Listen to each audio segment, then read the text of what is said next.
WhatsApp guys. তো এখন একটা ট্রেড চলতেছে আমার বাইয়ের।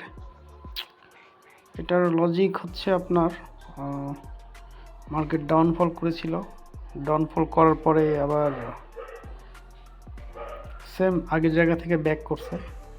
তো মার্কেট এখান থেকে অলরেডি লিকুইডিটি নিয়েই উঠছে, তার মানে নিচে লিকুইডিটি খুব কমই আছে, থাকলেও থাকতে পারে, হয়তো এদিক দিয়ে লিকুইডিটি আছে। তাই আমি এখান থেকে আমার বাই পজিশন বানাইছি।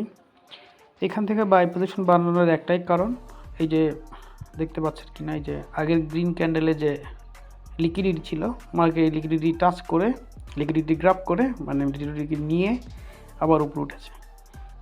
তো আমি এখান থেকে একটা বাই নিয়েছিলাম।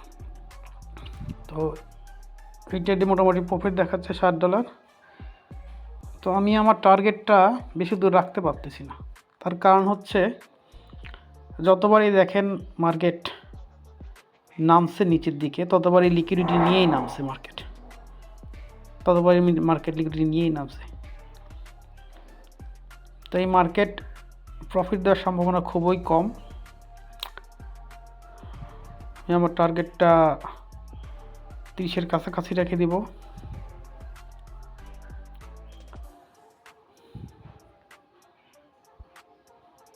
এই ক্যান্ডেল প্রভাস করে আমার মনে হয় না প্রফিট দিতে পারে। দেখা যাক কী হয়, যেহেতু সেল এখন স্লো হয়ে গেল, ট্রাই করতেছি আমরা।